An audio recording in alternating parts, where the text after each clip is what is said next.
नमस्कार दोस्तों, ocean network में आपका स्वागत है।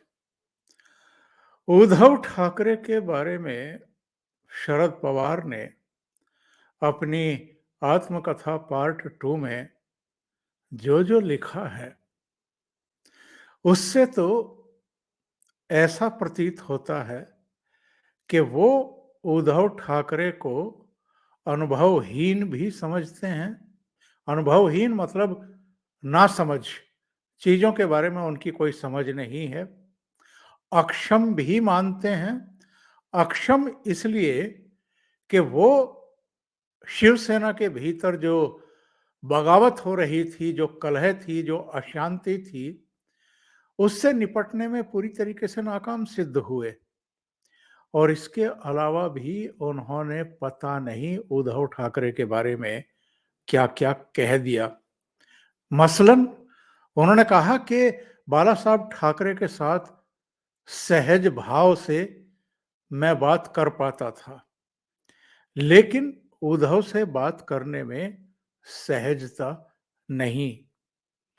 दूसरे, उनको इस बात की भी शिकायत है उद्धव ठाकरे से कि उन्होंने बिना संघर्ष किए ही मुख्यमंत्री पद से इस्तीफा दे दिया और उसका नतीजा ये निकला कि महाविकास अघाड़ी सरकार का पतन हो गया, वो गिर गई।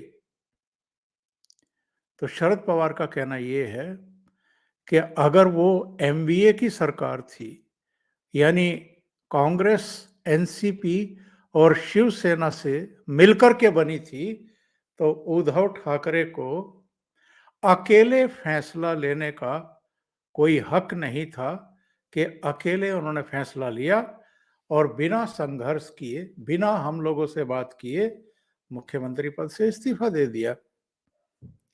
देखिए उन्होंने क्या-क्या कहा है। उनकी जो ये आत्मकथा है, जिसका नाम है लोक माझे सांगति, इसके दूसरे पार्ट के विमोचन समारोह के बाद उन्होंने जो किया है, उस पर तो चर्चा हो ही रही है। उन्होंने अपने पार्टी पद से इस्तीफा दे दिया, अध्यक्ष पद से इस्तीफा दे दिया। नई पीढ़ी के लिए मैं रास्ता खोल रहा हूं ताकि 2024 के चुनाव की संभावित गठबंधन की वो जो नया नेतृत्व है वो अपने हिसाब से फैसला कर सके। तमाम तरह की बातें कही और उसके बाद एनसीपी में जो कुछ चला है वो हमने और आपने देखा है।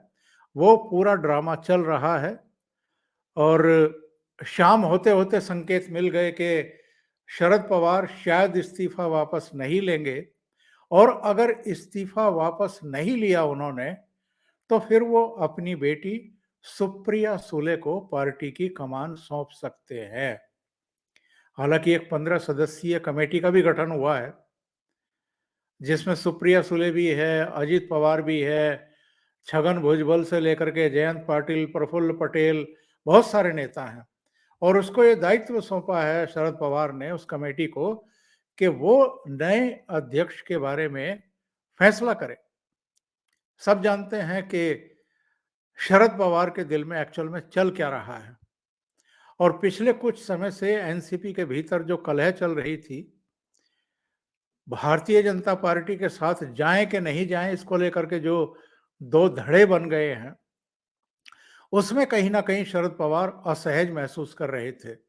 शरद पवार के फैसलों को लेकर के टीका टिप्पणी हो रही थी, कुछ मतभेद सामने आ रहे थे और खास तौर से उनके जो भतीजे हैं पूर्व उप मुख्यमंत्री अजीत पवार, उनके नेतृत्व में एक धड़ा है जो शरद पवार पर इस बात के लिए प्रेशर डाल रहा था कि वो भारतीय जनता पार्टी के साथ जाने के लिए तैयार हो जाएं।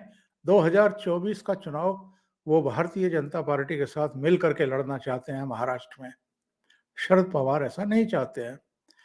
तो जो कलह चली आ रही थी, जो तमाम तरह की चर्चाएं चली आ रही थी, पार्टी के भीतर भी, परिवार के भीतर भी जो कलह चल रही है, उन पर विराम लगाना, अपने आप को ये साबित करना कि अभी भी पूरी पार्टी मेरे पीछे ही खड़ी हुई है। क्योंकि जैसे ही उन्होंने ये ऐलान किया कि मैं अध्यक्ष पद से इस्तीफा दे रहा हूं, वैसे ही पूरी पार्टी में एक तरीके से जितने भी वहाँ कार्यकर्ता मौजूद थे, छोटे कार्यकर्ता से लेकर के बड़े नेता तक, उनमें एक हल्ला मच गया, एक शोर मच गया, एक मातम जैसा माहौल, और शोर शुरू हो गया कि नहीं, नहीं, पार्टी का नेतृत्व तो आप ही सँभालिए। तो अजित पवार और उनके साथ जो भी दूसरे लोग थे, वो वहाँ अलग-थलग पड़ते हुए दिखाई दिए, और शायद शरद पवार का कुल मिलाकर के हेतु यही था, मकसद यही था कि वो पार्टी के भीतर बगावत का सुर बुलंद करने वालों को एक मैसेज दे सकें कि अभी तो मैं पार्टी पर काबिज हूं और पार्टी पूरी तरीके से मेरे साथ खड़ी हुई है। और ये माहौल बना करके अगर वो अगले 2-3 दिन में ये फैसला करवा दें कमेटी से कि सुप्रिया सुले को कमान सौंप दी जाए अब पार्टी की, तो किसी को आश्चर्य नहीं होगा, क्योंकि उनको परिवार के भीतर से ही चुनौती मिल रही थी, अजित पवार की तरफ से चुनौती मिल रही थी। अजित पवार चाहते थे कि कमान उनको दी जाए। शरद पवार, ये किसी से दबी छिपी बात नहीं है, अपनी बेटी को ही चाहते हैं कि अब उनकी जगह पार्टी की सरपरस्त वो बने। तो माहौल तो बन गया है। अब देखना ये है कि शरद पवार खुद ही अध्यक्ष पद संभाले रखते हैं, यानी सहमत हो जाते हैं इस्तीफा ना देने पर, या अपनी बेटी को ये दायित्व सौंपते हैं। क्योंकि जिस तरह के चाचा भतीजे के रिश्ते हैं, मतभेद हैं, जिस तरह से अजित पवार ने अपनी विश्वसनीयता खोई है, 23 नवंबर 2019 को देवेंद्र फडणवीस के साथ शपथ ग्रहण करके, उसके बाद वो भले ही एमवीए सरकार में भी डिप्टी चीफ मिनिस्टर रहे, पर जो एक विश्वास होता है वो उन्होंने कहीं ना कहीं अपने चाचा की निगाहों में खो दिया। और अब भी जिस तरह की चर्चाएं चल रही हैं, भारतीय जनता पार्टी का कोई बी प्लान है जिसमें अजित पवार और एनसीपी के विधायकों को तोड़ करके सरकार का हिस्सा बनाने की बात चल रही है, उस सब के चलते भी शरद पवार जो है वो थोड़ा-सा असहज हैं, तनाव में हैं, और शायद ये सब जो भी कुछ हमें देखने को मिला है कैमरों पर, वो अब जो पार्टी की 2 राय बन गई हैं कि एमवीए में रहा जाए या भाजपा के साथ चला जाए, उसको एक तरीके से दबाने के लिए और सबको एकजुट करने के लिए ये दांव खेला गया है। लेकिन उद्धव ठाकरे के बारे में उन्होंने जो किताब में लिखा है, उसमें पहले तो उन्होंने 23 नवंबर 2019 की घटना का जिक्र किया है, जब अजित पवार और देवेंद्र फडणवीस ने राजभवन में सुबह-सुबह शपथ लेकर के सरकार बना ली थी। तो पवार किताब में लिखते हैं कि 2019 की बगावत मेरे नाम से शुरू हुई, लेकिन मेरा कोई समर्थन नहीं था। सुबह 6:30 बजे मुझे अजित पवार और देवेंद्र फडणवीस के शपथ ग्रहण के बारे में पता चला।